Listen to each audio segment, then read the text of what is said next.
He told her he was out of town on business, but the suite he booked had candles, champagne, and framed photos from their wedding.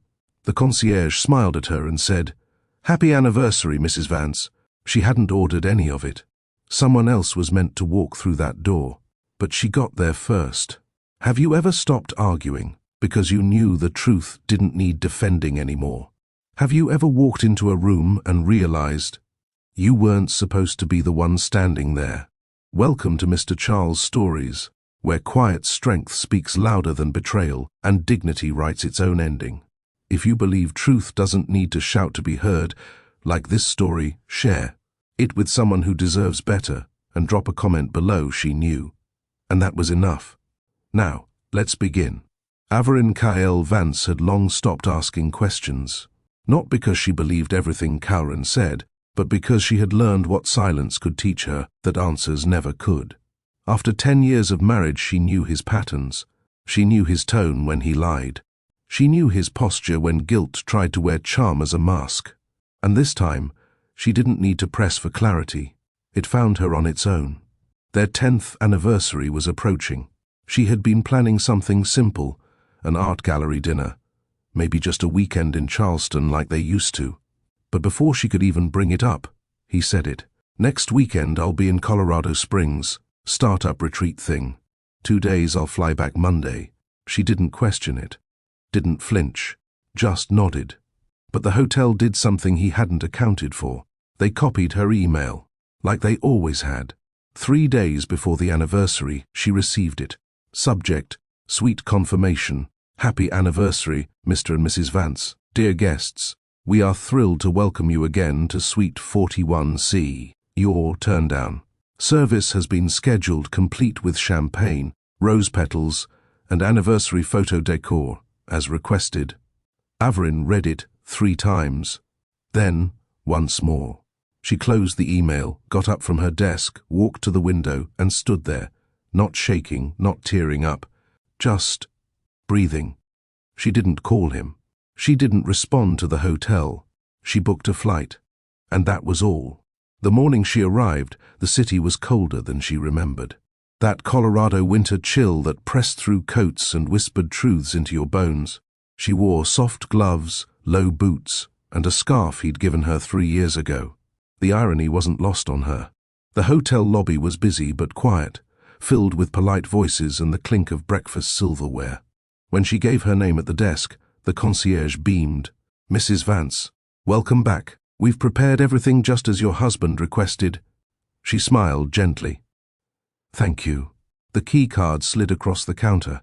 She picked it up and walked toward the elevator, calm as if heading to a spa, not the burial site of 10 years of loyalty. She didn't feel the nerves until the elevator doors closed. Even then, it wasn't panic. It was a stillness, a decision forming in her chest. She wasn't going to cry. She wasn't going to yell. She was going to observe. The suite smelled of roses and warm linen. There was champagne in a silver bucket, framed wedding photos on the nightstand, soft classical music playing low through the suite's built-in system. Everything screamed effort. Someone had cared to recreate their wedding night. But it wasn't for her. That was the sharpest betrayal. Not the physical act, not even the lies. It was the use of her memories to impress someone else. Her taste, her history, her style. Everything in this suite was Averin, but not meant for her. She walked to the balcony doors and slid them open. The wind hit her with truth. It was quiet up here. Too quiet for confrontation. Too quiet for theatrics. She didn't check her phone. She didn't call anyone. She sat on the armchair near the window, legs crossed, back straight, hair falling loosely over one shoulder. Her wedding band caught a sliver of sunlight, and she waited, not like a wife with questions, but like a woman who already had her answer. Nearly 2 hours passed. Room service came and went. She poured herself a glass of water but didn't sip it. And then, the hotel phone rang. She let it ring twice before answering. "Mrs. Vance," the receptionist said warmly, "your husband has just arrived." She took a breath. Send them up. No tremble. No hesitation. She stood, adjusted the belt on her wool coat, and sat back down. She didn't hide in the bathroom. She didn't pour wine on the bed. She didn't throw anything. She waited, like a verdict.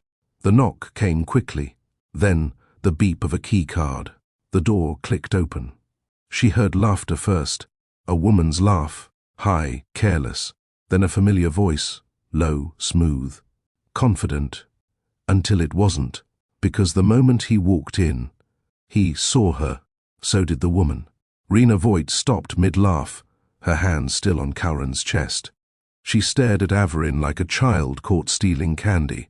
Karen's entire posture deflated. He froze. The silence burned. Averin didn't flinch. She looked straight at her husband, then at Rena, and spoke softly. "I believe," she said, "this suite was booked for 2." The room stayed frozen. Averin didn't move from the armchair. Karen's face shifted, from shock to guilt to disbelief, as if scrambling to land on the right reaction. Rena stepped back, instinctively tugging at the hem of her dress. Her face flushed, her eyes darted between Averin and Karen, like she was waiting for him to say something that would undo this. What are you doing here?" Karen finally stammered. Averin tilted her head slightly. "You booked our anniversary suite, Karen. I assumed you remembered." She didn't raise her voice. She didn't blink too fast. She didn't break the air with drama. She let the silence drag, let the awkwardness do its job. Rena's grip on her purse tightened. "I didn't know," she said quickly. "I swear, I didn't know." Averin turned her eyes to her with quiet grace. "Don't flatter yourself. You weren't important enough to be warned." That hit. Rena's mouth fell open slightly, then shut again. Karen took a step forward. "Averin, wait!" But she was already rising from the chair, not hurried, not flustered. She picked up her coat from the back of the chair, slid it over her shoulders with the same calm she used to style investor pitch decks. She didn't look like a wife about to collapse. She looked like someone about to walk into a better chapter. At the door, she paused. "I'm not leaving in anger," she said. "I'm leaving in clarity." And with that, she walked out. She didn't slam the door. She didn't look back. The elevator ride down felt endless and freeing at the same time. She didn't cry. She didn't replay the moment.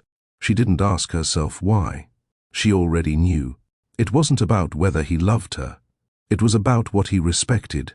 And somewhere along the line, Karen had started treating her like a constant, like something that would always be there, even if he abused its presence. He hadn't just cheated. He had repurposed her memories to please someone else. And Averin knew that kind of man didn't change when begged. He changed when left. Instead of heading straight home, she booked another room, 2 floors down. Same hotel, different energy. This room had no champagne, no rose petals, no photo frames. It smelled like soap and clean bedding, like honesty, and that was enough. She stood by the window and watched the city below. She didn't need to tell anyone what had happened. Not yet. This wasn't a public wound. It was personal, and quiet, and still unraveling. The next morning, Karen tried calling. Once, then again. She didn't answer. She didn't need to hear explanations. She wasn't waiting for remorse. She needed space. By evening, she ordered room service, tied her hair up, and opened her laptop.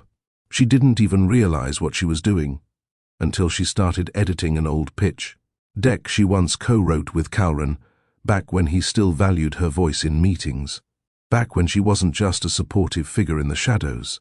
She used to run strategy, shape vision, close deals, but marriage had asked her to dim, and she had said yes, slowly, year by year, until now. The second day was easier. She woke up late, walked barefoot to the window, let the sun hit her face. She didn't feel broken. She felt unhidden. On the third morning, there was a knock on her door. Not loud, not frantic. A knock that said, "Please don't make me beg out here." She opened it. Karen stood there, coat in one hand, a hotel envelope in the other. His eyes searched her face. He looked like he hadn't slept. "I messed up," he said quietly. Averin leaned on the doorframe. You insulted 10 years of loyalty. That's not a mess up. That's a choice. He nodded slowly. I know, I don't even have a defense. I didn't expect you to be there. That's the problem, she said. You didn't expect me to see what was always mine, to know. He stepped forward slightly. Can I come in? No. There were no tears in her voice, no rage. She had none of that left to give him. Only truth. You took what we built and handed it to someone else like it was just decoration. You didn't just cheat, Kauran. You dressed her in my history. He swallowed hard. Averin, I'll fix this. Please. She looked at him, then gently shook her head. I don't want it fixed. I want it understood. And I don't think you're ready for that part. That evening, she packed her things and left the hotel. Not because she was defeated, but because she had no reason to stay in a place where her memories had been corrupted. She booked her flight home. This time, she didn't sit by the window. She didn't want to look out. She wanted to look forward. When she walked into their home, the air felt different. Not heavy. Just unfamiliar. She placed her bag down in the hallway and stood still. Then she walked into their bedroom and opened the closet. She touched nothing for a moment. Then, quietly, carefully, she began taking his clothes out, piece by piece, folding them, placing them in neat piles, not out of anger, not out of spite, out of clarity. She moved into the guest room that night, closed the door behind her, opened her laptop, and applied for 3 consulting opportunities under her maiden name. Not Mrs. Vance. Just Averin Kael. Across the hall, Kauran returned 2 days later. The bedroom door was locked. He knocked. No response. She had already reclaimed the one thing he never thought she would, her own story. Have you ever left the room, not because you were weak, but because you finally saw your worth? Drop a comment below. She left in clarity, not pain. If this story resonates with you, like it, share it with someone who needs to hear it, and don't forget to subscribe for more stories that speak to the quiet power in all of us. Averin didn't make noise. That was the part that disarmed everyone the most. There were no social media posts, no calls to friends, no packed suitcases in the hallway. Only adjustments. Subtle ones. Kauran came home to a quiet house.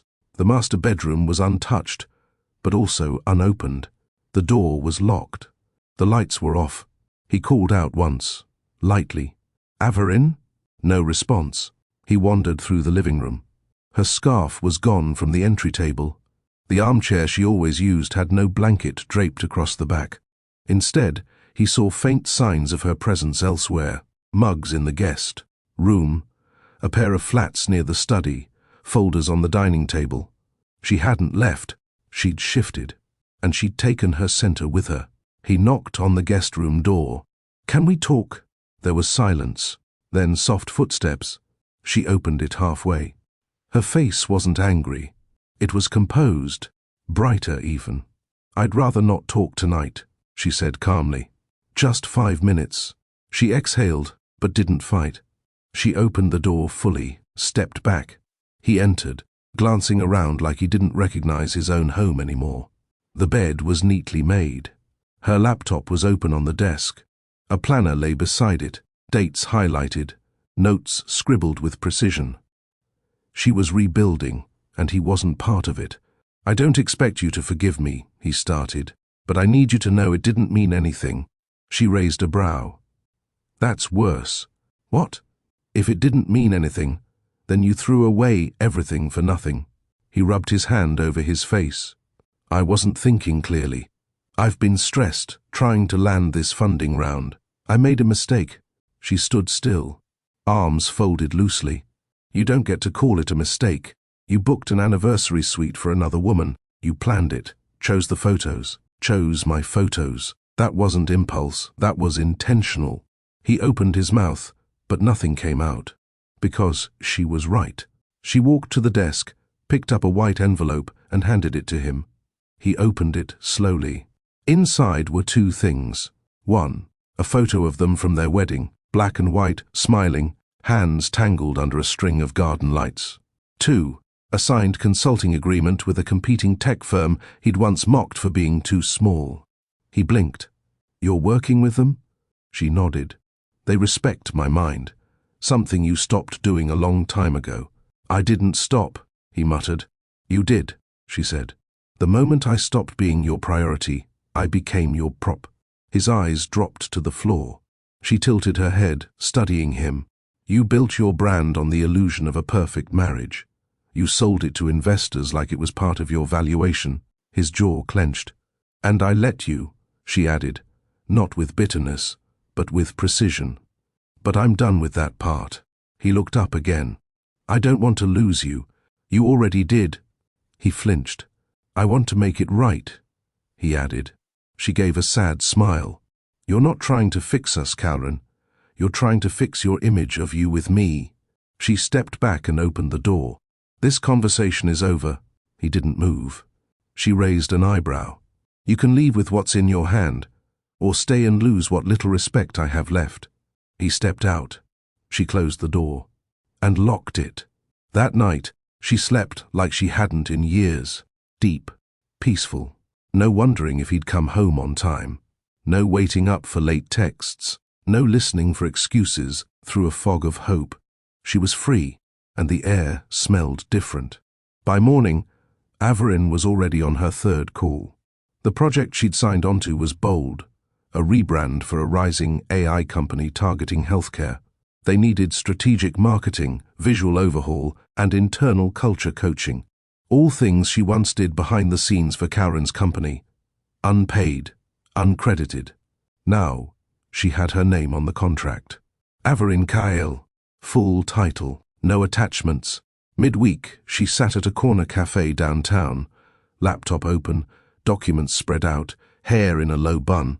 A young woman at a nearby table kept glancing at her. Finally, she stood up and walked over. "Excuse me.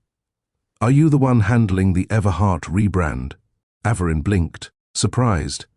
"I am." The girl smiled. "I've been following the project updates online. I thought I recognized your name. I just wanted to say, your proposal notes were incredible." Averin's lips parted slightly.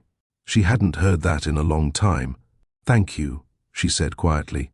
The woman left, and Averin sat still for a moment, looking at her screen.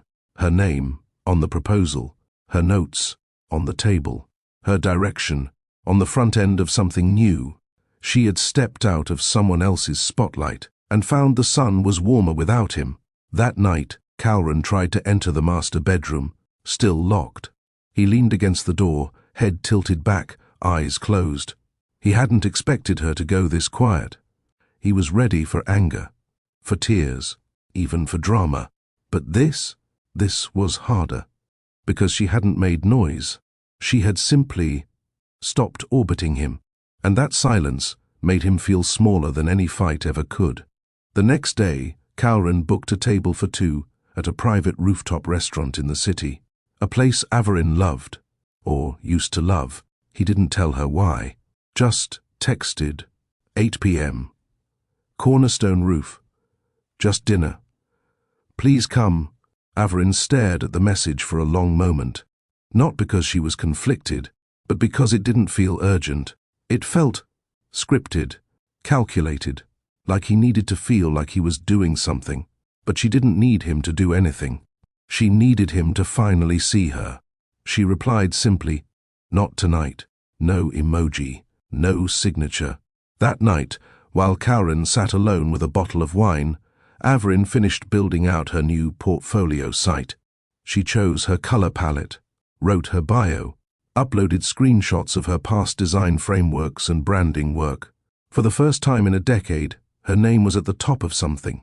Not in the byline, not buried under his press, but centered. She didn't do it to get back at him.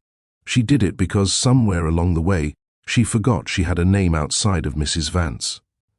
And now, she was reclaiming it. Later that week, her phone rang again. His name lit up the screen. She let it ring out. 30 minutes later, a knock on the front door. She knew it was him. Still, she opened it. Same coat, same weak eyes. No plan, just panic wrapped in apology. "You're not picking up anymore," he said, not accusatory, but confused. "I have nothing left to say," she replied. "Don't I deserve to say mine? You had the suite for that." He stepped inside uninvited, which she let slide only because she didn't want to make a bigger scene. "I know you're moving on," he said. She raised a brow. "With what?" she asked.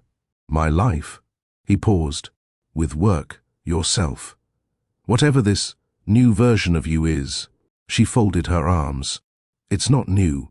You just stopped paying attention." He sat down on the edge of the couch like he used to after long flights. But this time, he didn't own the space. "You know what's strange?" she said quietly, standing across from him. "You never asked what it felt like for me. That night, sitting in that room, looking at a life you created, with my memories, for someone else." He looked down. "I don't know what to say to that. That's the most honest thing you've said so far." He sighed. "I didn't plan to hurt you. That's the problem. You didn't plan for me at all." Averin walked to the hallway and opened the same white envelope she had handed him days earlier. This time, she added a third paper inside. A signed home office lease agreement downtown, her own space, independent from him, from their name, from the house. "I'll be working from there starting next week," she said. "Everything I build from here on out has my name on it." He held the paper in his hands like it was proof of a slow death. "You're not even giving me a chance." She looked at him calmly. "I gave you 10 years. As he left the house that night, she didn't watch him go. She didn't wait by the window, didn't replay the conversation. She finished cleaning the kitchen, then curled up with a new draft of her brand strategy for the Everhart project. When she closed her laptop, the clock read 1:13 a.m., and for the first time in years, she fell asleep knowing she hadn't been erased that day. The following weekend, she took herself out. No friends, no appointments, just her. She wore soft linen pants, a muted gold blouse, and low heels. She walked into a local bookstore and picked up a novel she'd been meaning to read, the kind of story she used to devour before life became appointments and networking dinners.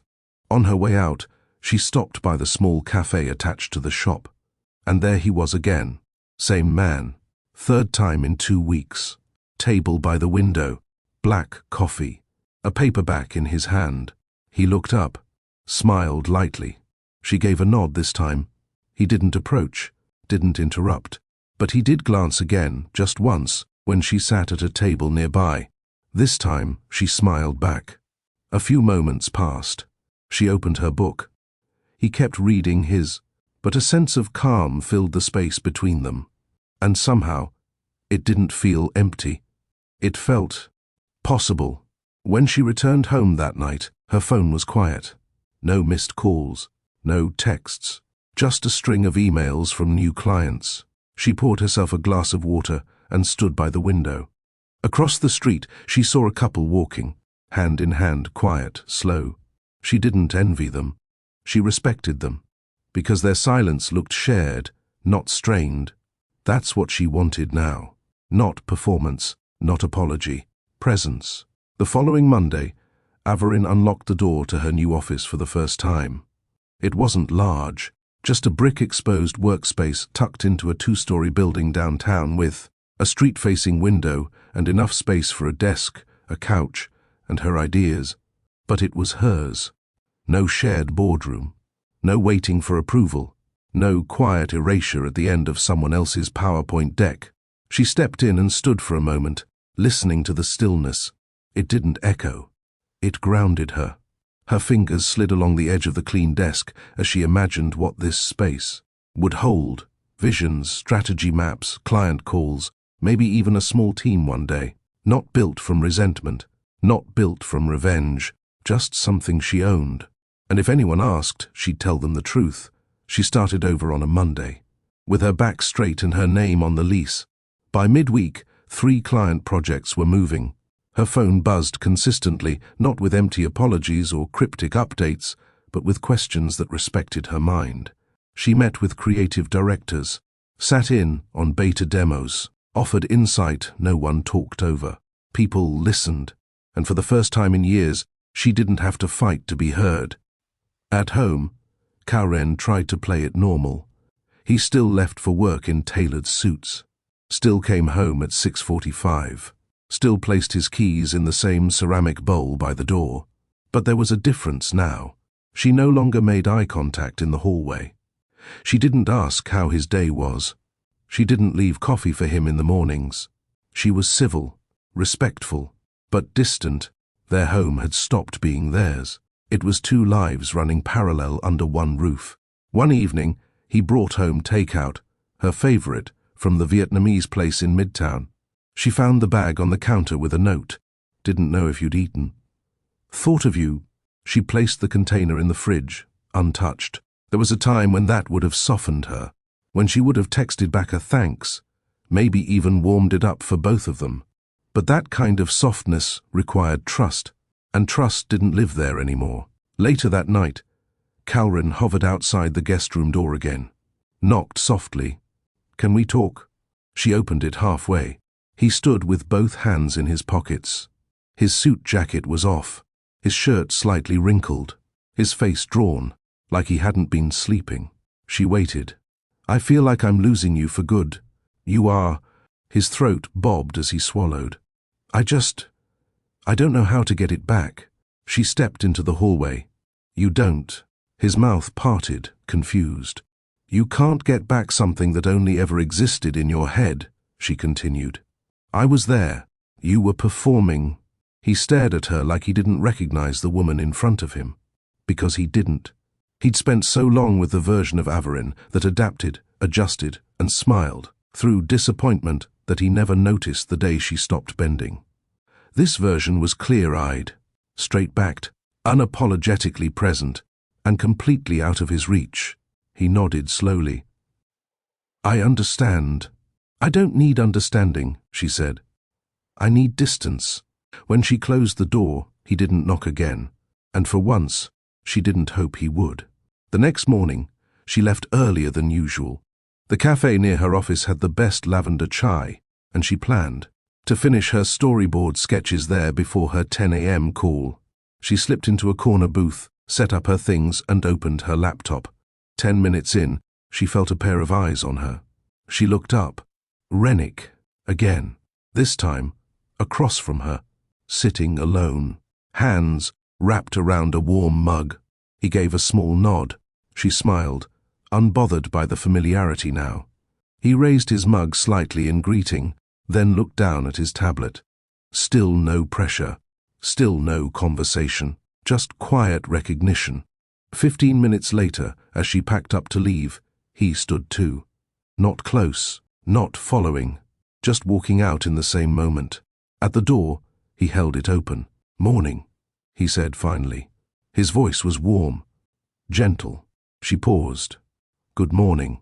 He let the silence hang there, then added, "I keep seeing you here. Thought it might be a coincidence. But maybe it's not." Averin tilted her head. "Maybe it's the chai." He smiled at that. They stood on the sidewalk for a moment, city sounds moving around them. "I'm Rennick," he offered. "Averin." He nodded, like the name tasted right in his mouth. "Well, Averin, if I see you again, I'll say more than 2 words. Make it 3, she replied, dry. He laughed, genuinely, and walked away. She stood there a moment longer before heading off. She didn't feel butterflies or tension. She felt steadiness, and for now, that was more valuable than sparks. The following Friday, Averin returned to the cafe with no laptop, no planner, no deadline, just a book and time. She ordered a warm cinnamon latte, picked the same table in the corner, and let herself sit in silence. Something she hadn't done without guilt in years. 15 minutes later, she heard a familiar voice behind her. "You know, at this point, I might owe you rent." She looked up. Rennick. Same relaxed posture, same soft confidence. She smirked. "Or you're following me." He held up his coffee like a peace offering. "I can swear under oath. I liked this place first. Then why haven't I seen you here until now?" "I just moved back." She leaned back. "Back? He nodded. Grew up here, left for work. Then my father got sick, so I returned to take care of him. There was no pity in his voice, just a calm explanation, the kind people only give when they're no longer afraid of being misunderstood. She gestured to the empty chair across from her. You want to sit? He blinked, a little surprised, but not hesitant. I'd like that. He sat, careful not to crowd the space, close enough to be present, far enough to be respectful. What do you do? She asked, out of genuine interest. Architect, he said. Mostly residential now. I used to design commercial towers, but something about homes feels more honest. That caught her attention. Honest? He nodded. With homes, you're designing for how people live, not how they want to look. Averin let out a small laugh. I think that might be the clearest thing I've heard all week. They spoke for almost 30 minutes. Nothing too deep. No backstories. Just clean, present conversation. When he stood to leave, he hesitated. I'll be back here Monday, he said. Same time. Noted. He walked away without turning around. And for the first time, in a long time, she didn't feel watched or weighed. She felt visible. The rest of the weekend passed in chapters. Averin spent Saturday at a home studio designing a pitch deck for one of her clients. Sunday she decluttered the shared hallway, boxed up some of Kauren's old marketing trophies and put them in the attic. She didn't toss them, didn't break them. She just removed them from her line of sight. She was clearing space, literally and figuratively. Sunday night, Kauren came home later than usual. The master bedroom door remained closed. He paused outside the guest room and knocked gently. She didn't answer, not because she was avoiding him, because she was asleep early. Monday morning arrived crisp and clear. Averin walked into the cafe at 9:15. Rennick was already there. She noticed him before he noticed her. He was sketching something on a pad. Lines, shadows, ideas. He looked peaceful. She stepped up to the counter and ordered. As she walked past, he looked up. Good morning, he said with a small grin. She returned it. That makes 3 words. He chuckled, closing the sketchpad. I'm a man of progress. She sat down. No hesitation this time. You work nearby? She asked. He nodded. Studio on Greenridge. 5 minutes from here. And your father? He paused, then spoke gently. Better. Some days harder, but I'm here for it. There was something in the way he said it. Not tired, not seeking sympathy, just honest. She appreciated that. They talked for nearly an hour. This time, a little more detail. Small revelations. Mutual appreciation. At one point, she mentioned the suite. Not the betrayal. Not Kauren's name. Just that she'd walked into a room meant for her and realized she didn't belong in the story he was telling anymore. Rennick didn't ask for more. He just nodded. I think some rooms are better walked out of. She smiled at that. I agree. As they stood to leave, he touched her elbow gently. Not flirtatious, not suggestive. Just enough to say, you're not invisible. She didn't pull away, and she didn't look back when she walked out. Because peace doesn't need constant checking. That evening, back home, Kauren tried one last time. He waited in the kitchen as she walked in from a grocery run. I know I don't have a place to ask, he said softly. But are you seeing someone? She looked at him, held the stare, then replied, I'm seeing myself. He blinked. That's more than enough, she added, and walked past him, groceries in hand, a quiet kind of power in her step. There was a quiet shift in Averin's rhythm after that Monday. Not dramatic, not rushed, but definite. She no longer moved like she was waiting for someone to notice her presence. She moved like her presence was the reason the room held structure at all. At the office, her name was now on the door, small but etched in silver. Clients started requesting her by name. Collaborators began asking for her lead. Former colleagues reached out just to check in. But she knew what that meant. They were watching and wondering how she'd rebuilt so fast.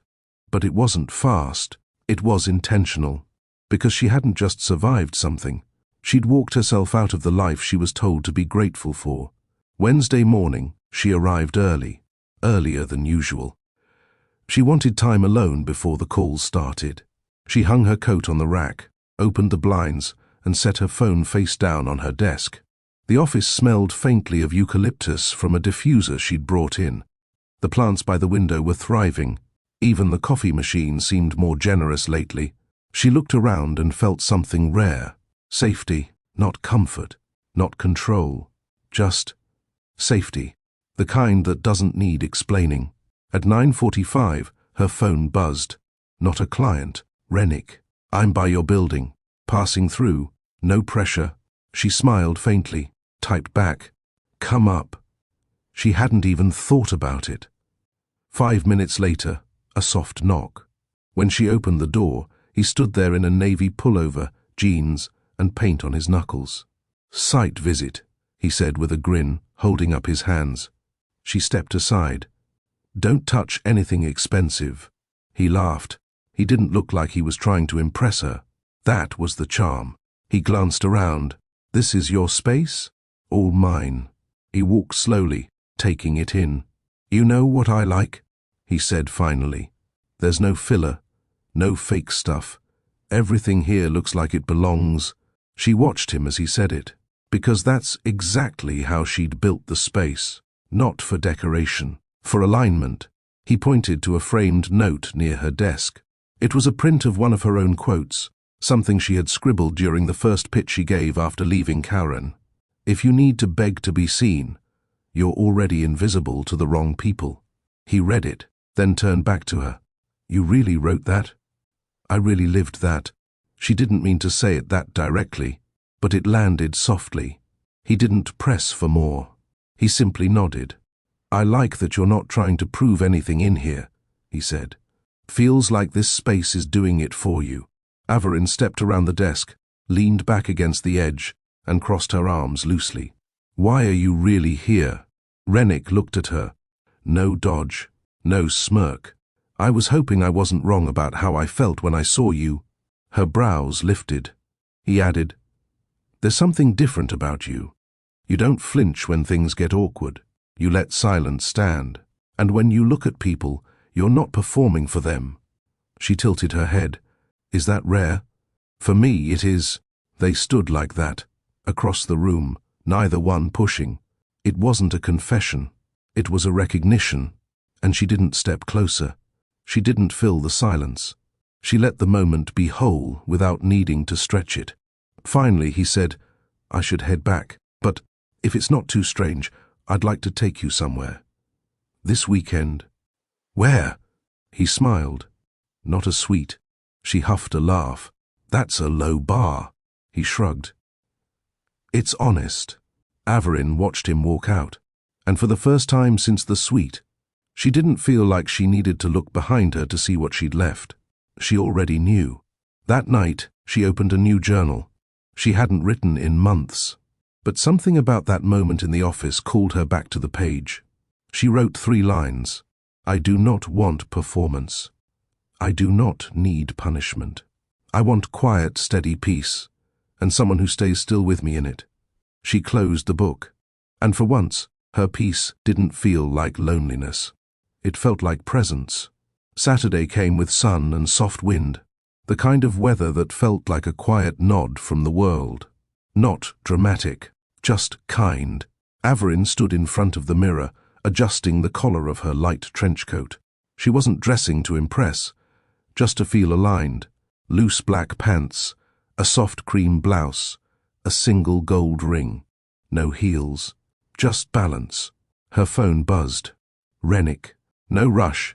I'm downstairs. You'll know me. I'm the guy not in a suit. She smirked.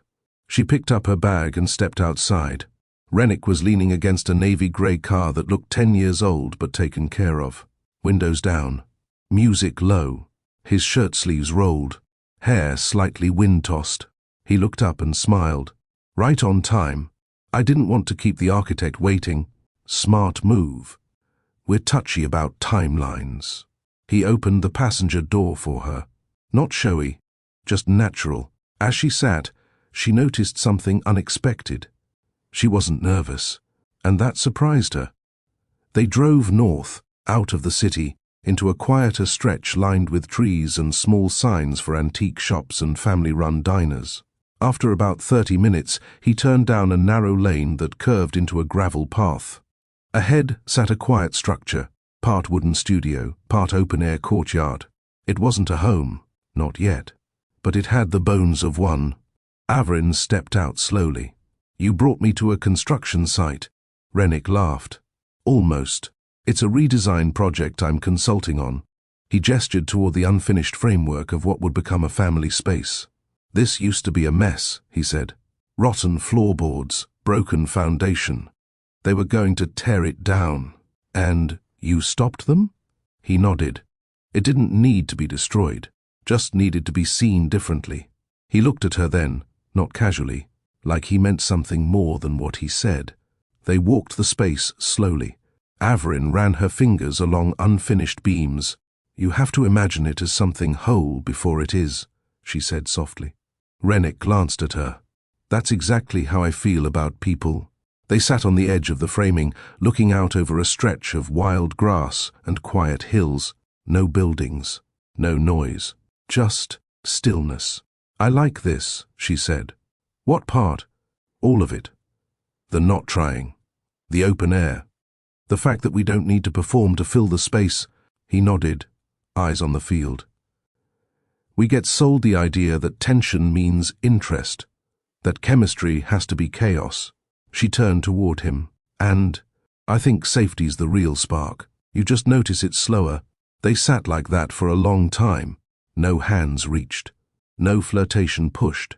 But it felt warm. Averin leaned back on her palms, the breeze pulling at her coat. Rennick finally spoke.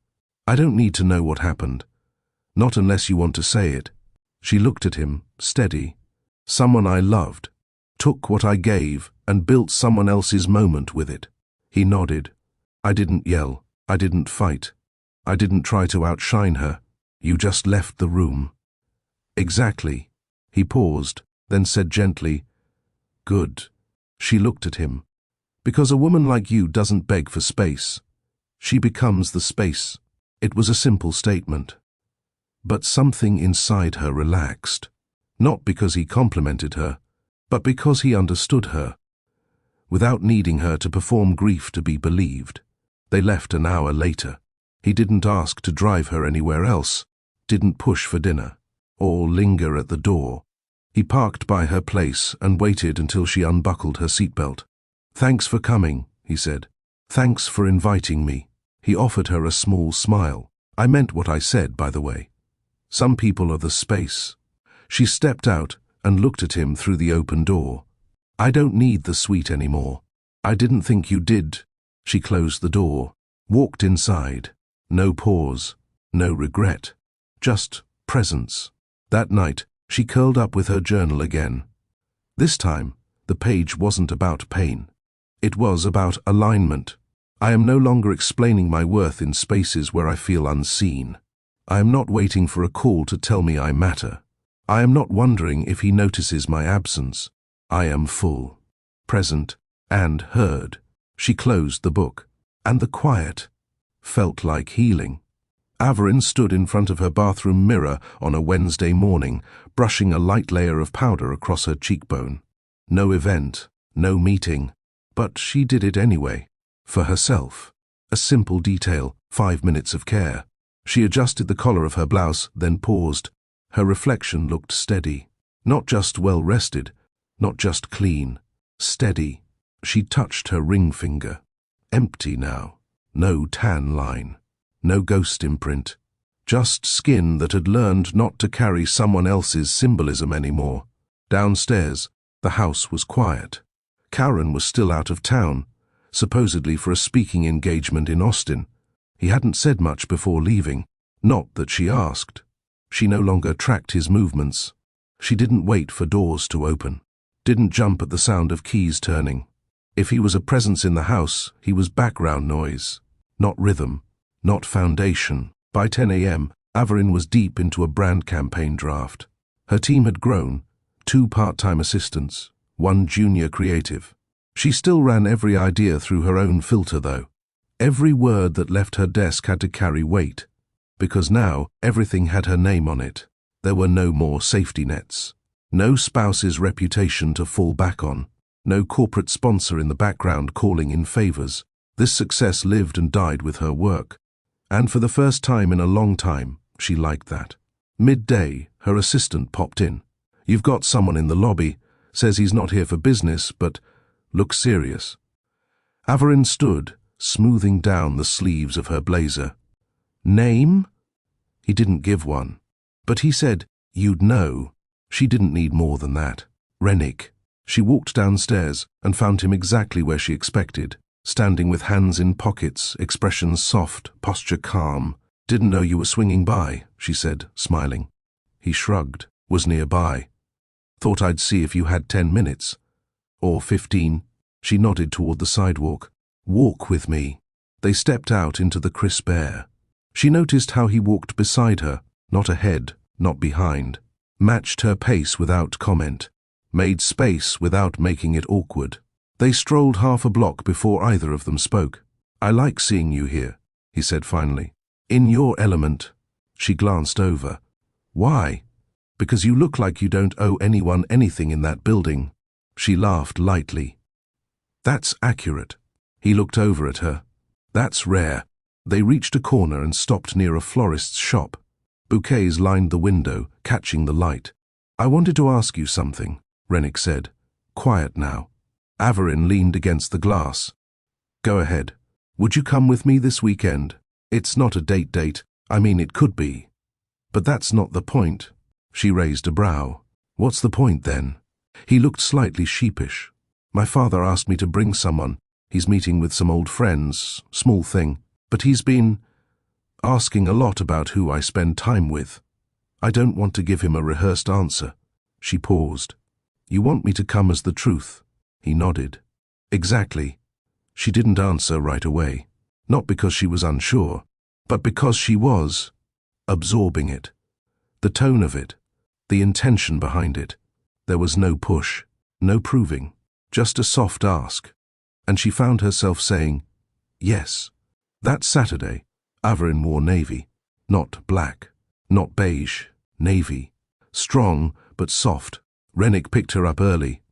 Again in that navy grey car. Again no pressure. Just a calm energy that said, "I want you there." Not for optics, for presence. They drove quietly, occasional glances exchanged. No need to overfill the space. When they arrived at the house, a modest, well-kept one-story with a big front porch, Rennick turned off the ignition and looked at her. "Just be yourself. That's what he'll respect most." She smiled. "Good, because I retired from pretending." Inside, the house smelled of books and lemon balm. His father was seated in a soft chair by the window, oxygen tube resting gently against his cheek, but his eyes were sharp. "Dad," Rennick said, placing a hand on his shoulder. "This is Averin." The old man looked her over, not in a judging way, more like he was assessing how solid her presence was. He nodded. "I like your shoes." "Not too loud." She laughed. "They're hard-working shoes." He smirked. "Good, because I've met enough people who come in here loud and leave silent." She sat beside him, not too close, not too far. Rennick disappeared into the kitchen for tea, and Averin found herself talking about things she hadn't brought up in years, not pain, but presence, where she grew up, her first failed design pitch, the time she tried to bake banana bread and nearly set off the smoke alarm, her father's vintage record collection, her mother's quiet resilience. The old man listened, and at one point said, "You remind me of someone who never needed an audience to be powerful." She didn't reply. She didn't need to. That evening, after Rennick dropped her off, she stood outside her front door a little longer than usual. She wasn't delaying. She was processing, because something had changed in the air around her. Not rushed, not romantic, just respected, and she didn't want to lose the clarity that came with that. Inside, the house was still. She placed her keys in the dish, kicked off her shoes, and headed upstairs. In the hallway, she paused outside the master bedroom, still shut, still untouched. She opened it, not to reclaim it, not to clean it, just to face it. She stood in the doorway, arms at her sides, and looked at the bed. The framed picture still on the nightstand, the sheets untouched. She took a breath, then turned off the light and walked out. In the guest room, she opened her journal, not out of habit, but out of rhythm. Today, I was asked to show up not as proof, not as a prop, not as apology, just as me. And it felt enough. She closed the book. Her heart didn't race, but it beat steady. And for now, that was better. Kauran returned Sunday evening. He didn't say a word when he came through the door. His luggage rolled across the hardwood, wheels clicking like a soft reminder of who used to wait up for him and no longer did. He paused in the entryway, keys in hand, listening. No scent of food, no folded laundry, no faint music from Averin's side of the house, only the sound of his own breath and the distant hum of the dishwasher, set on a timer most likely. Not done for him. He walked into the kitchen, opened the fridge, and saw it lined with groceries he didn't buy. He reached for the milk. It wasn't the brand he liked, and even that told him something. Upstairs, Averin was on a video call with a startup in Portland. Her voice was clear, firm. No, if they want a rebrand, they need to understand we're not just changing the logo. We're shifting how people feel when they hear their name. She wasn't performing. She wasn't talking over anyone. She was leading. After the call, she stretched, poured herself a glass of water, and stepped out into the hallway. Kauran stood by the stair rail, holding his phone but not using it. She stopped. So did he. "Hey," he said. She nodded. "I was going to text you to say I was back. You didn't need to." He stepped closer. "You've been busy." She tilted her head. "I've been working. Looks like it's going well." "It is." He glanced toward the guest room. "Still sleeping there?" She raised a brow. Was that a real question? He sighed. "Can I take you out this week?" "For what?" "Dinner. Somewhere quiet. Just talk." Averin took a long pause. Then she replied, "You don't get to ask for a night until you've spent weeks reflecting on the years." He opened his mouth, closed it again. She didn't wait. She walked past him, her glass in hand, her pace unbothered. The next day, Kauran sat alone at his company's downtown office, scrolling through LinkedIn. He saw the post without warning. Averin, featured in an interview for founders who reclaimed their voice. Photo crisp. Headline strong. Leaving the shadows wasn't an accident. It was an overdue return. Her words. Her face, not connected to him. He stared at the screen, and for the first time realized how loud her absence had become. He hadn't lost a wife. He'd lost the architect of every good decision he had ever made. Averin didn't know about the article going live. Her team handled the press. Her assistant managed the posts. She simply showed up to her 11 a.m. call and kept the flow moving. Afterward, she sat in her office window, sipping tea. Her phone buzzed. "Rennick, have time for a walk?" "Come by in 10. They walked the same quiet loop near her office, city noise humming behind them but never cutting through. He was unusually quiet. She glanced over. "You good?" He nodded. "Yeah. Just watching you." She smirked. "That doesn't sound passive at all." He smiled. "I mean it the right way." They reached the bench under the elm tree, the one they'd stopped at once before. He gestured. "Sit with me?"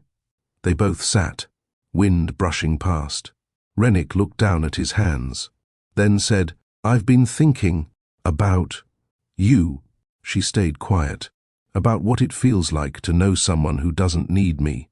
She turned to him, brows drawn. "And I don't mean that in a bad way," he added quickly.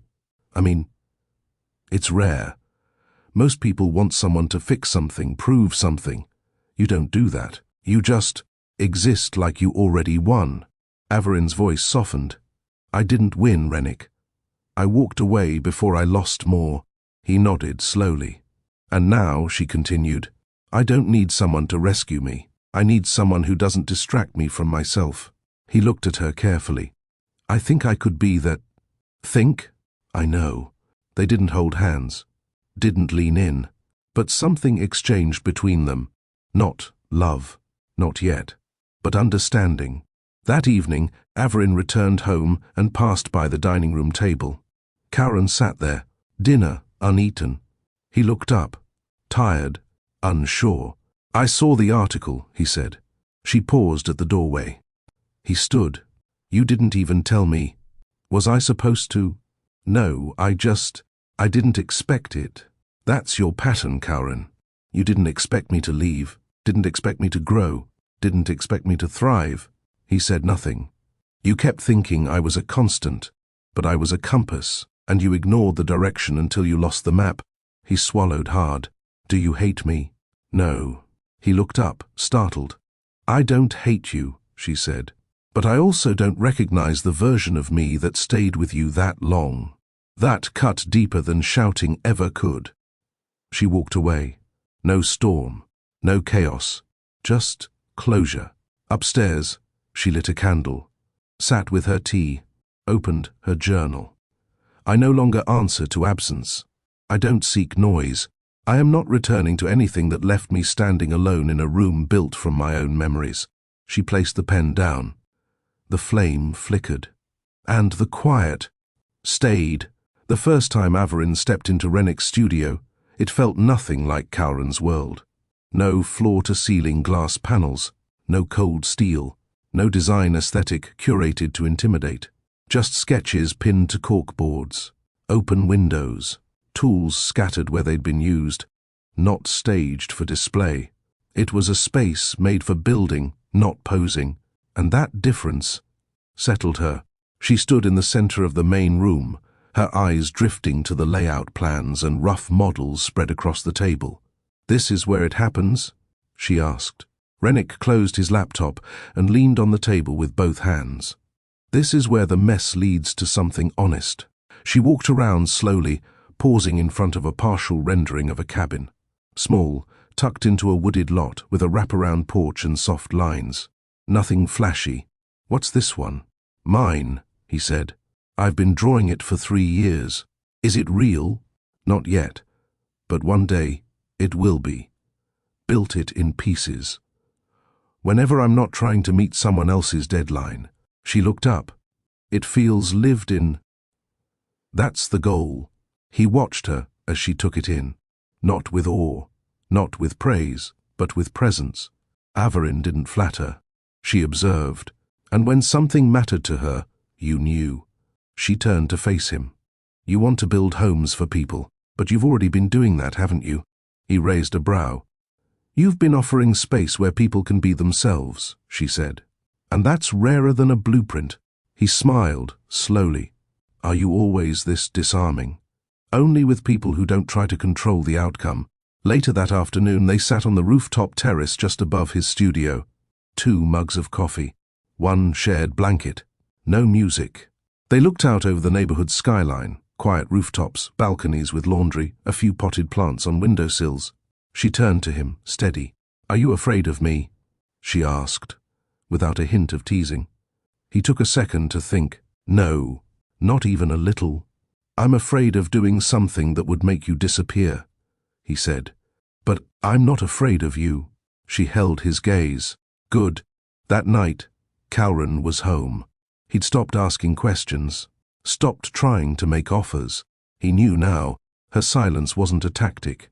It was a wall, not a barrier to hurt him, but to protect what she'd finally reclaimed. He passed her in the hallway and paused. Can I ask one thing? She didn't respond, just gave him permission with her eyes. Is there someone else? Averin didn't flinch. There's someone present?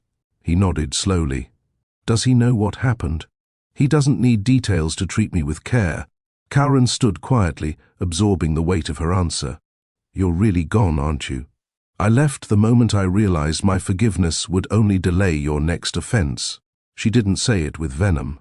She said it with freedom. And he didn't chase her this time. He walked away. At work, her client portfolio doubled. People weren't just hiring her for her eye, they were hiring her for her mind. One evening, a young entrepreneur said, "You see things others step over." She replied, "That's what happens when you've spent years being overlooked. You stop ignoring what matters." That weekend, Rennick brought her to a quiet lake spot on the edge of the county. Just trees, water, and one empty bench facing the shore. She stepped out of the car and took it in, her breath catching, not from overwhelm, but from the peace. "I used to come here with my mom," he said softly, standing beside her. When things got loud at home, she'd just sit, eyes on the water, and say nothing for an hour straight. That silence kept her sane. They sat. Minutes passed. No one reached for a phone. No one filled the air. Just breeze and water. Finally, Rennick said, "You look like a woman who rebuilt her life in pieces." "I am." "Did it hurt?" "Every piece. But you still did it." "I had no choice," she said. "But now, I get to choose who I let sit with me, in the quiet." He looked at her. "Am I sitting right?" She nodded. "You haven't said a single wrong thing." He smiled. "That's not my goal. What is? To never make you feel like you have to leave a room just to be seen." She blinked. Not because the words shocked her, but because she realized in that moment she didn't need to defend her softness anymore. He'd already made space for it. Later that night, she stood in front of her full-length mirror again. Same face, same body. But everything about her felt different now. Not because of him, but because of her own return. And in the mirror, she saw someone who no longer lived in rooms meant to hide her. The next morning, Averin stood barefoot on the back patio of her home, sipping tea. The stone beneath her feet was cool. The light was low. Birds were just beginning their usual song across the trees. For once, the house felt like it belonged to her again. Not because she reclaimed it, but because she no longer needed permission to take up space inside it. She glanced behind her. The master bedroom door was closed, untouched for months now. It didn't sting, it didn't ache. It simply existed, like a part of her history that had been moved to storage. And now, she was no longer living in it. At work, the final presentation for the Everhart client was flawless. The room, half in person, half virtual, was full of cautious executives expecting the usual buzzwords. But Averin didn't give them slogans. She gave them truth. "We're not selling a product, we're reintroducing trust. That starts with clarity, not charisma." When the call ended, two things happened immediately. One, Everhart extended the contract another 6 months. Two, her name began trending on 3 professional networks. But Averin didn't check the buzz. She simply closed her laptop, leaned back, and looked out the window. She knew what it meant. She had shifted the power without raising her voice. That evening, Rennick showed up outside her office with a box of tacos and 2 bottles of hibiscus soda. "No plans, no pressure," he said, holding it up like an offering. "Thought you might want to eat somewhere. No one expects anything from you." They walked to the rooftop, same spot as last week, and ate cross-legged on a blanket. Halfway through the meal, he said, "I like that you don't play games. I hate games. I've dated women who needed to win every room." She chewed slowly. "I've been the woman they used to get into the room. Big difference." He looked at her. "You feel safe to be around." She smiled. "You feel still." That made him blink. "Still?" In a good way. "You're not frantic. You don't drain the air out of the space." Rennick chuckled. "That's the best compliment I've gotten in a decade." They sat quietly again, looking over the city as it lit up, one window at a time. He turned to her. "Do you miss him?" She didn't flinch. "No, not even the idea of him. I miss who I was before I believed I had to earn being kept." He nodded slowly. "That part. I spent so long convincing myself I was lucky to be chosen," she said. "Now I know better. You are the choice." She met his eyes. "You really believe that?" He reached for her hand, not fast, not demanding, just placed his palm face up. She stared at it for a moment, then slowly placed hers in his, not as permission, but as agreement. 2 days later, a package arrived at her office, no return name. But the handwriting was familiar. She opened it carefully. Inside, a bound copy of a speech Karen had once given, the one she wrote for him 5 years ago, line by line, metaphor by metaphor. He'd never credited her. Tucked inside the pages, a single note. I should have acknowledged you when I had the mic. I hope now you never need one to be heard. She stared at it for a moment, then folded it, placed it inside her drawer. She didn't need to respond. That version of her had already been laid to rest. Saturday morning, Rennick met her outside a quiet cabin on the outskirts of town. "This was part of the project," he said, unlocking the door. "No one's staying here yet. Thought you might want a break." Averin stepped inside. No champagne, no candles, no framed wedding photos, just clean wood floors, warm lighting, fresh sheets. She turned to him. "You remembered. No sweets, no pretending, just stillness." She smiled. "You brought it full circle." "No, you did," he said. "I just gave it a roof." That night, she sat on the cabin porch wrapped in a blanket, a warm mug in her hands. Rennick sat beside her, close but not crowding. "Do you think it's too soon?" he asked quietly. "For what?" "For this, for us." She looked at him. "Time isn't the measure. Peace is. And do you feel peace?" She nodded. "Yes." He looked down. "Then it's not too soon."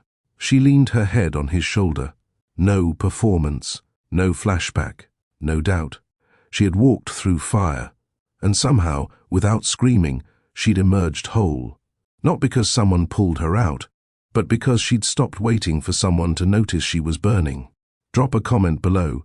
She didn't raise her voice. She raised her value.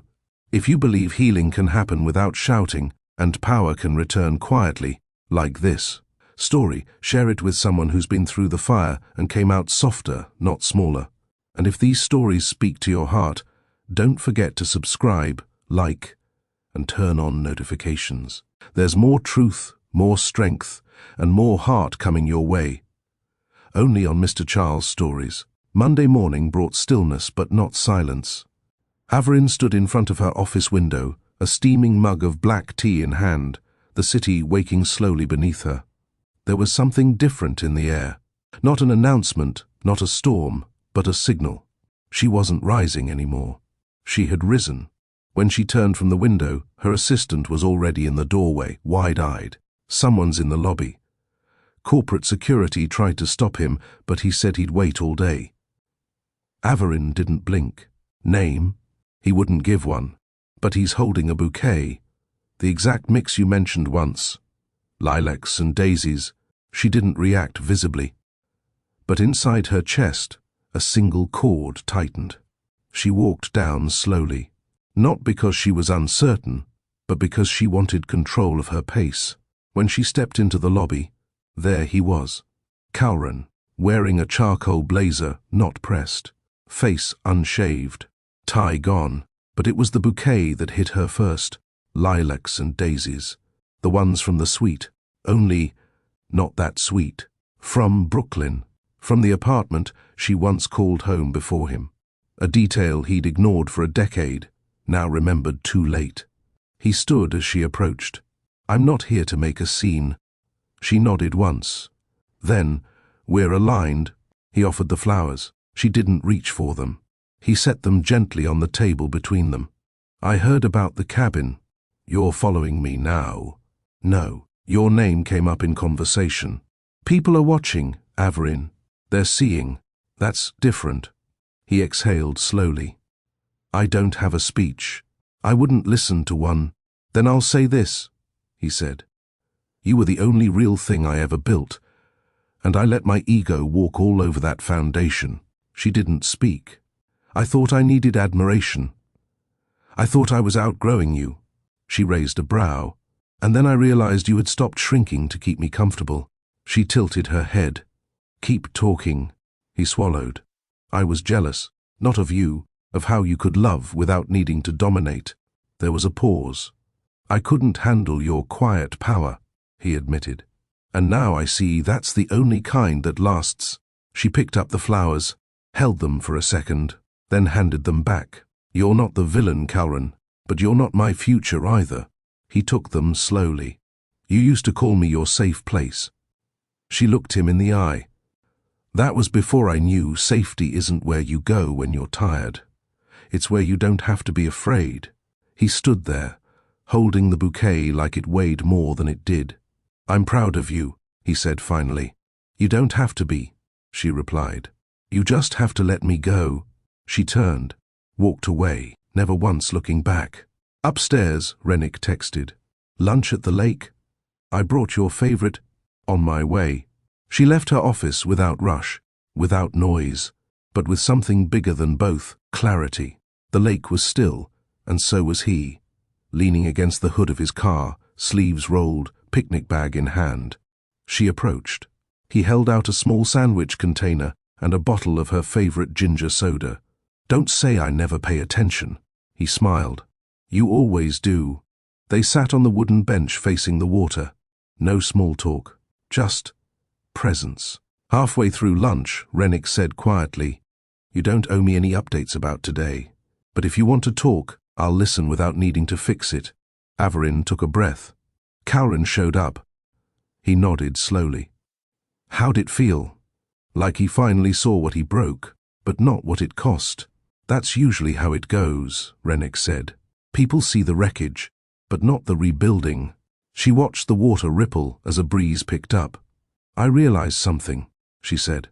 He used to love me for what I gave. You value me even when I'm quiet. He looked at her. That's the only way I know how to love. She turned toward him, eyes clear. Then let's not rush this. We're not on a clock. I just want it to be real. It already is. He reached for her hand, and this time, she didn't hesitate. That night, Averin stood in her kitchen, barefoot, slicing cucumbers for a small bowl of salad. No rush. No second plate to set. Just her and a late dinner. The house was still, but it didn't feel lonely. The silence was earned, and that made all the difference. She moved without checking her phone, without waiting for footsteps in the hallway, without wondering if someone was about to ruin her peace again.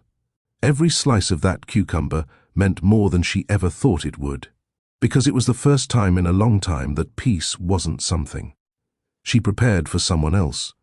It was something she prepared for herself. Across town, Rennick sat at his drafting table, sketching out updates for a project due in 3 weeks. But his focus drifted, not out of distraction, out of gratitude. He thought of her laugh, short and unforced, her way of pausing before answering, as if every word had value before it was given. She hadn't rushed toward him. She hadn't run from him either. And that balance, that calm pull instead of chaos, he hadn't known how much he needed it until he met her. Meanwhile, in the old bedroom across the hall from Averin's guest room, Calren packed a duffel bag. No fight, no begging. He placed folded shirts into the bag, grabbed his watch, and glanced around. The room didn't feel like home. It felt like a set, a place where everything looked right in pictures but collapsed under pressure in real life. He wasn't kicked out. He was simply no longer included. And somewhere between the suite he used for betrayal and the hallway where Averin stopped, explaining herself, Calren knew he had become the shadow in someone else's story. He zipped the bag, walked out quietly, closed the front door without slamming it. Averin didn't check to see if he was gone. She didn't ask where he was going. She simply walked to her guest room, changed into a cotton robe, and opened her laptop. New contracts, new leads, a message from a podcast asking her to speak about personal power and reinvention. She smiled softly. That's what happens when you stop performing loyalty for someone who doesn't. Earn it. You become the version of yourself they could never handle. 2 days later, she joined Rennick at a small open-air food market near the edge of town. No planning, no pressure. She wore a simple blouse and sandals. No makeup. Hair in a twist. He looked at her as she approached. Every time I see you, he said, you look more like yourself. She chuckled. I don't even know what that means anymore. It means you're not dressing to be safe. You're dressing because you're already safe. She stopped in front of a stall selling handmade candles and ran her finger gently over a jar, labeled Cedar plus Warm Rain. That's a rare feeling, she said. What is safety that doesn't cost you your identity? They walked slowly, weaving through rows of tables and scents of bread, basil, and oranges. At a corner stall, an older woman looked at Averin, then at Rennick. You two fit, she said out of nowhere. They paused, amused. Sorry, Averin asked. The woman shrugged. You look like you give each other room to breathe. Rennick smiled, eyes still on Averin. We try. That evening, they drove back to the cabin, not to make it something it wasn't, but to sit in a place where their story didn't need explanation. They built a small fire outside, wrapped a blanket between them, and listened to the stillness. No music, no pressure. Just wood crackling, leaves brushing, and a closeness that didn't demand more than it gave. I have something to ask, Rennick said softly. She looked over, curious. Do you still check the door? Averin frowned. What do you mean? At night. Do you still get up and check if it's locked? She hesitated. Then, I used to, but not anymore. Not since I stopped expecting someone I loved to come home with lies in their pockets. He nodded, understanding heavy in his eyes. I'll never be perfect, he said, but I'll never use your peace as a hiding place for my guilt. She looked at him for a long time, then leaned her head against his shoulder. You say things that land where silence used to live, she whispered. They didn't move from that fire until the stars were fully awake. And when they went inside, they didn't race towards something. They rested in something they were already building.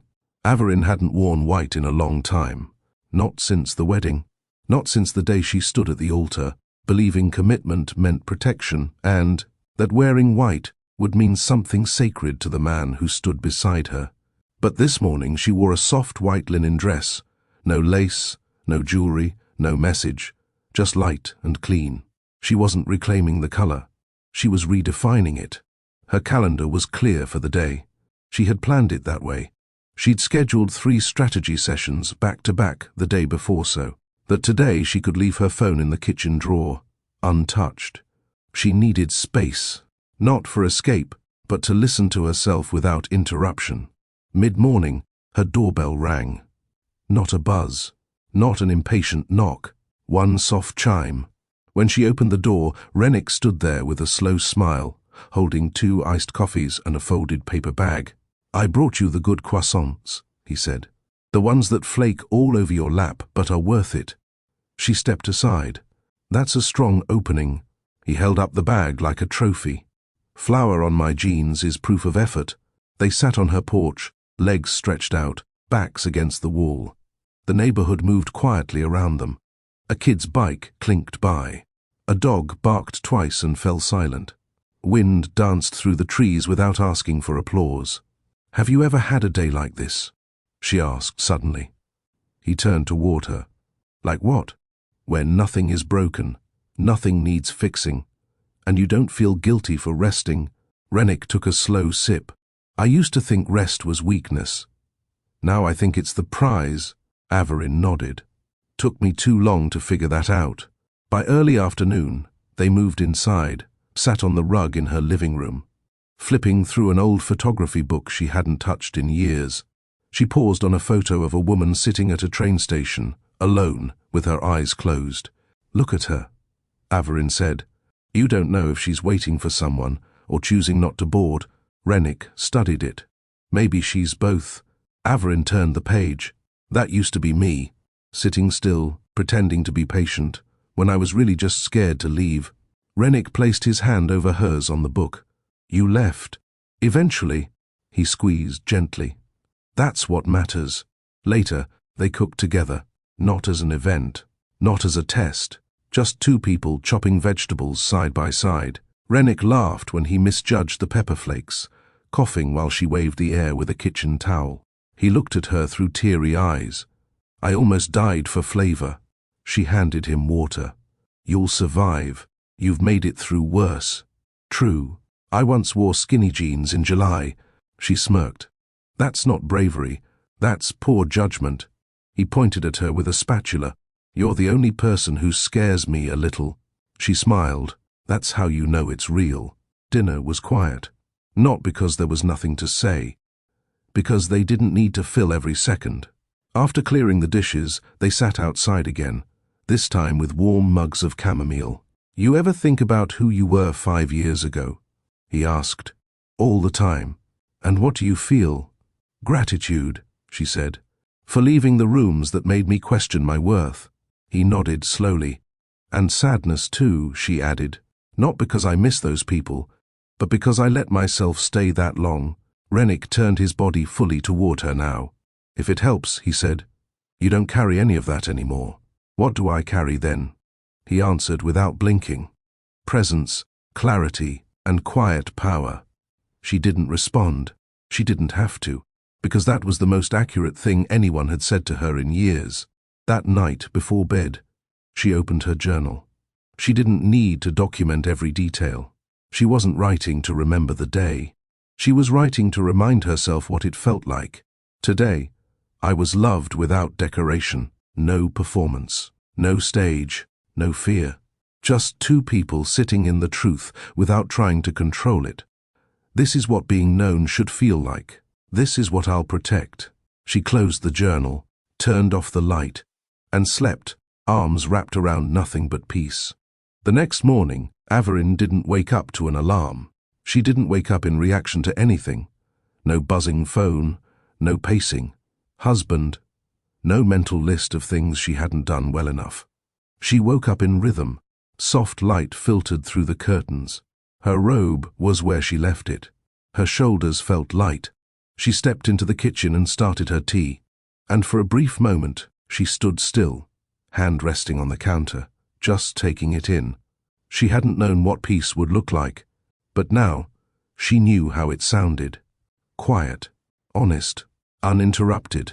At 9 a.m., she had a client video call. A woman-owned finance startup from Seattle. They were stuck, branding confused, messaging inconsistent, vision unclear. Averin listened first. Then she spoke, not with jargon, but with clarity. You're selling financial safety, not freedom. Freedom implies chaos. People want a place to land, not a place to leap. The room went silent on the other side of the screen. Then came the words she had started to hear more often now. No one ever explained it that way before. After the call, she packed up her things, left a note for her assistant, and stepped out. She needed air. Not because she was overwhelmed, because her body now knew when it deserved stillness.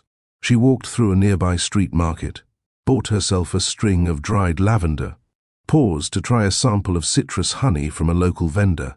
She wasn't rushing, and she didn't owe anyone a report for why. Back home, she found an envelope in her mailbox. No name, no stamp, just her name in neat handwriting. She opened it on the porch. Inside was a folded card and a photograph. The card read, "No speech, just this memory. I know what I lost." The photo was of their wedding day, but not the posed photo from the reception. It was one someone had taken just after the vows. She was laughing. He was looking at her, not performing, not smiling for the camera, just looking. She stared at the photo for a long minute, then turned it over, and without hesitation, slid it into the trash bin beside her, not out of spite, but because her joy was no longer linked to nostalgia. That evening, Rennick picked her up for dinner, a small Italian spot she'd never been to, outside the city, quiet, family-run. They sat on the patio under string lights and ordered plates they couldn't pronounce. She reached for a breadstick and accidentally sent her fork flying off the table. Rennick smiled, picked it up without commentary, and placed it gently beside her napkin. No joke, no mockery, just presence. "You okay?" he asked. "I'm not used to dropping things around people who don't make it a metaphor for my worth." He paused. "Did people really do that to you?" "They didn't mean to," she said. "But when someone already believes you're replaceable, Every small slip becomes evidence. Rennick leaned back. You don't look replaceable. She met his eyes. I used to think being irreplaceable meant being perfect. And now? Now I think it means being real, and being safe in my flaws. He nodded, quietly. Then, good. Because I plan to know all of them. They drove home in silence, music low, windows cracked. When they pulled into her driveway, he parked, but didn't reach for the ignition. She turned to him, waiting. He didn't speak right away. Then finally, he said it. I don't want to rush you, I know, but when you're ready, I want to walk into every room with you, not behind you, not in front of you, with you. She sat with that, the weight of it, the simplicity of it, and then, calmly, I think I'm almost ready. He didn't pressure, didn't demand a date, just smiled. I'll be here. That night, before bed, she took one last look at the mirror in her guest room. She hadn't moved into the master, hadn't needed to. That room wasn't hers anymore. She had found something better than reclaiming the space he left behind. She created one no one could take from her again. In her journal she wrote, I am no longer available for emotional negotiation. I do not audition for peace. I do not shrink to be allowed in. I am choosing people who walk beside me, not ahead with blindfolds. She turned off the light and slept, with nothing left to explain. Exactly 1 year later, Averin stood in front of a different suite, different hotel, different city, different woman. The bellhop opened the door and stepped aside. She thanked him, tipped in cash, and walked into the space alone. No candles, no framed photos, no illusion of romance wrapped around betrayal. This time, the room smelled like citrus and cedarwood, and this time, she chose the reservation. The suite was soft, intentional. Light poured in from a high balcony window. The furniture was modern but lived in, the kind of place that made space for people, not performances. She set her bag down and looked around. It wasn't a milestone. It was a checkpoint, a marker in the road that said, you made it past everything they thought would break you. An hour later, Rennick arrived. He knocked lightly, waited. When she opened the door, he stood there in a black button-up and relaxed trousers, holding a box, not flowers. She raised a brow. What is it? He handed it to her. Inside, a custom sketchbook, bound in slate-grey leather, embossed with gold ink. On the first page, he had written, for the woman who didn't burn down the past, she redesigned it. She didn't say anything at first, just ran her hand across the cover. Then quietly, you remember everything I don't even say out loud. He smiled. That's my job. They sat in the suite's private lounge, sipping wine, the city's skyline turning amber behind them. So, he said, how does this feel? She tilted her head. Like the version of me I fought for. Finally caught up to the surface. You think she's staying this time? She doesn't need to stay, Averin said. She owns the space now. They didn't toast. They didn't make promises. They simply shared the silence, again, and filled it with presence. Halfway through the evening, Rennick reached for her hand. She let him. No tension, no build-up. Just two people who weren't trying to prove anything to each other. I keep thinking about the suite, she said, finally. The old one? She nodded. There was so much effort for someone who was lying. People always decorate guilt. She looked at him.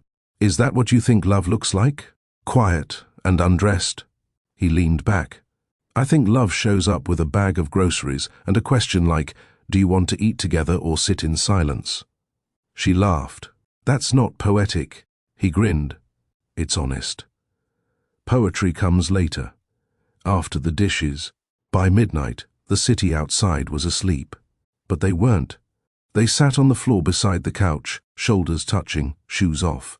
I used to think intimacy was about excitement, she said. Now I think it's about peace. Rennick nodded. Excitement is easy. It's loud, distracting. But peace, she added. Peace demands honesty and stillness, he said, which most people avoid. She turned toward him. I don't want this to feel like a replacement. He met her gaze. It doesn't. I want it to feel like something earned, not given out of loneliness. He brushed his thumb along the side of her hand. Then don't give it. Build it. She took a breath. Are we doing that now? He nodded. One brick at a time.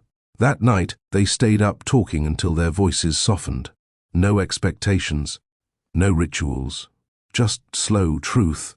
She told him about her childhood, about her mother's silence, her father, his long shifts, her need to always be the together one in every room.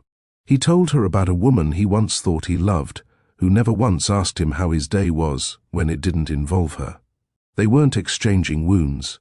They were showing each other the architecture beneath their current shape. At one point, he said something that made her go still. You're the first person I've been with who doesn't make me feel like I have to earn forgiveness before I speak. She blinked, because she knew that feeling too well. By the time they lay down, on top of the blankets, fully clothed, there was nothing unresolved. She rested her head on his chest, his arm rested around her shoulder. Sleep came easily, because real safety does that. It doesn't need to be claimed. It just is.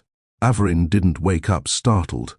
She woke up slow, rested, aware of her body in a way that hadn't happened in years.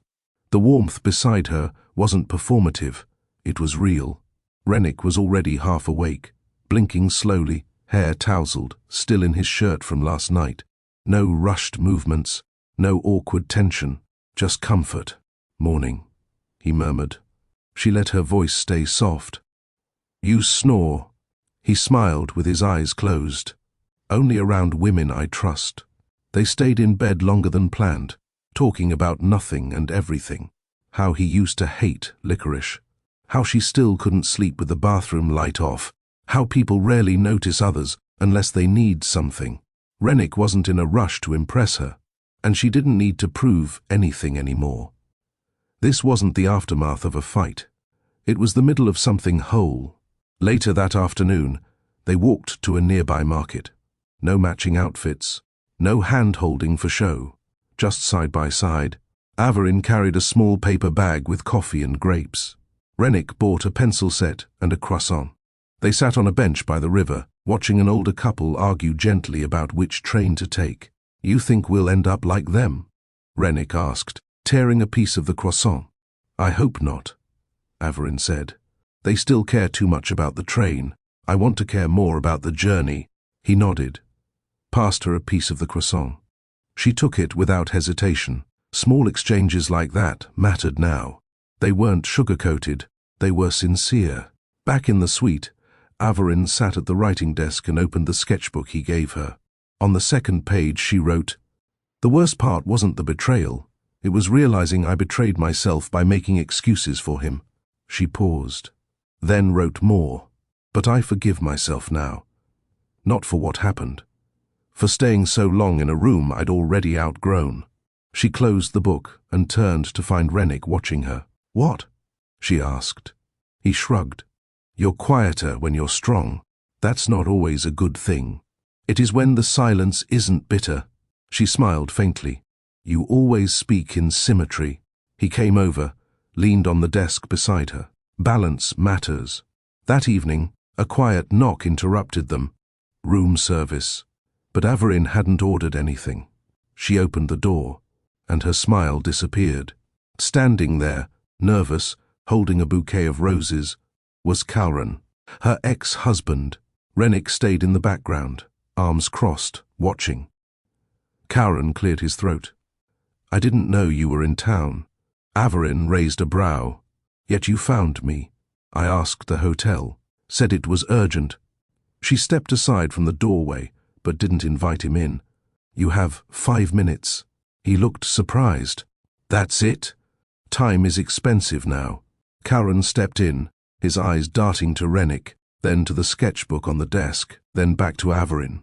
I've been thinking a lot. I'm not interested in your regrets, she said calmly. He held out the flowers. She didn't take them. Look, I know what I did. I know how I hurt you. Do you? She said. Or do you miss the comfort I gave you while you gave nothing back? Rennick didn't move. He didn't interrupt.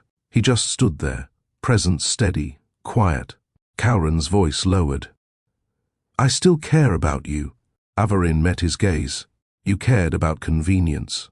That's not the same thing. He faltered. I want to make things right. She tilted her head. You're too late. I already did. Kauren looked like he wanted to yell, but didn't. His ego wanted to fight. But the reality in front of him was louder. She wasn't angry. She was gone. Emotionally, mentally, spiritually. He looked around once more. This guy, is this really serious? She answered plainly. You don't get to measure what I have now by the lies you lived in. He stepped back, as if the weight of those words hit his chest. Rennick finally spoke. I'll let you two finish. Averin, call me when you're done. She didn't blink. Stay. That shook Kauren. She turned back to her ex. We're done here. He looked at her with a mix of disbelief and desperation. That's it? Yes. You're free to go. I've already been free. Kauren didn't slam the door. He didn't leave a dramatic trail. He just walked out, and it was the first time in years that she didn't feel the need to chase closure. She was the closure. That night, she and Rennick ate dinner on the balcony. Same city skyline. But nothing else was the same. Rennick didn't ask what was said behind the door. He didn't ask her to explain her pain. He just passed her a bowl of fruit and said, You look like yourself today. She breathed in. The breeze, the freedom, the realness of it all. I felt like myself too. Later, when the lights were low and the suite quiet again, Rennick stood behind her at the window. His voice barely above a whisper. If you ever want to design a future from scratch, I'd love to be on that blueprint. Averin turned, not rushed, not emotional. She simply smiled. You already are. They didn't check out the next morning. Averin extended their stay. Quietly, without fanfare. Not for indulgence, for completion.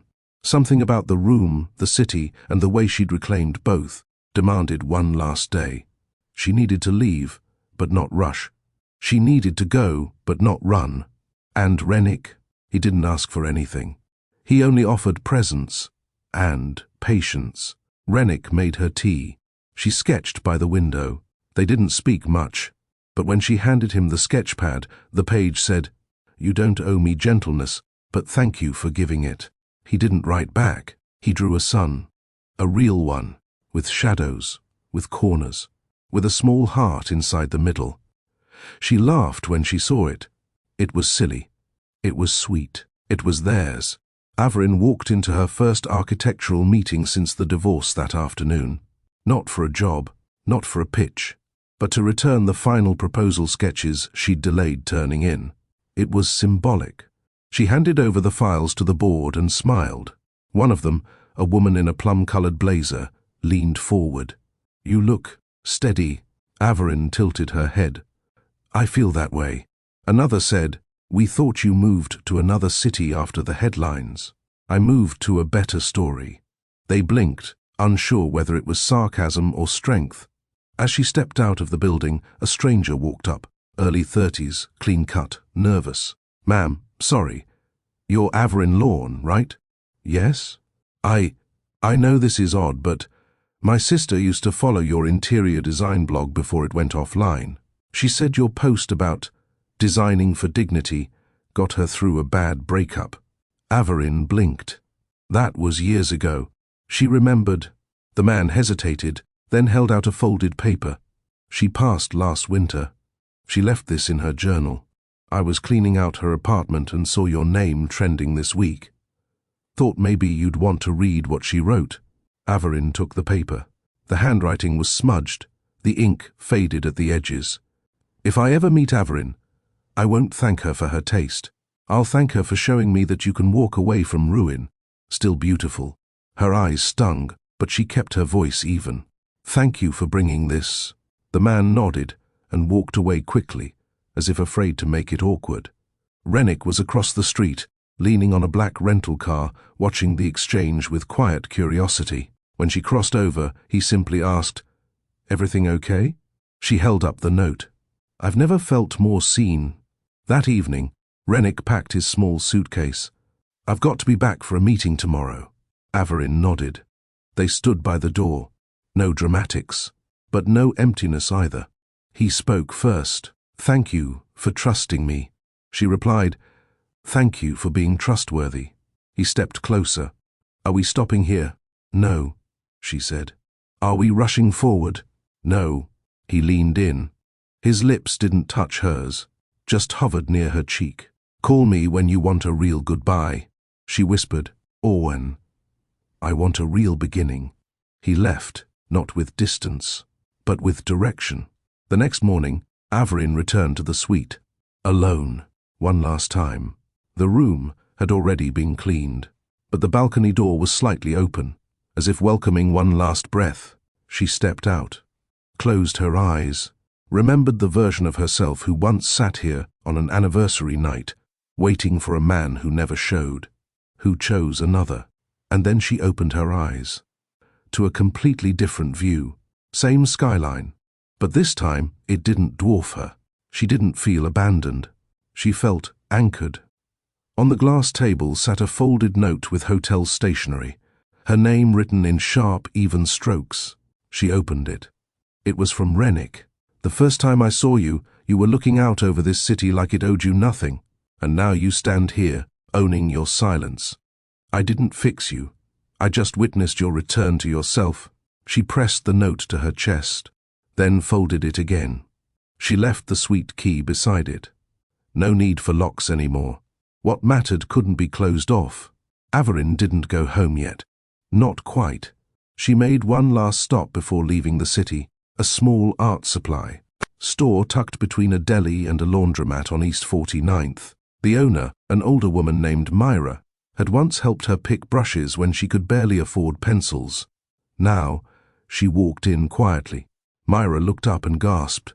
"Averin?" Averin smiled. "Still here?" Myra grinned. "You made it look easy, vanishing like that." Averin walked to the same aisle she always went to. "I didn't vanish. I healed off camera." Myra stepped closer. "You always drew quiet power. Even your lines whispered confidence." Averin held up a new sketchbook. Time to draw a louder life. Back outside, her phone buzzed. Unknown number. She let it ring once. Twice. Then answered. "Hello?" A pause. Then, a familiar voice. Her ex-husband. "Thought you changed your number." She said nothing. He continued. "I saw the news. You spoke at the Women's Network conference yesterday. They quoted you. They asked the right questions. I didn't know you'd be public again. You didn't expect me to rise." He inhaled slowly. "Averin, I'm sorry." She let the silence stretch.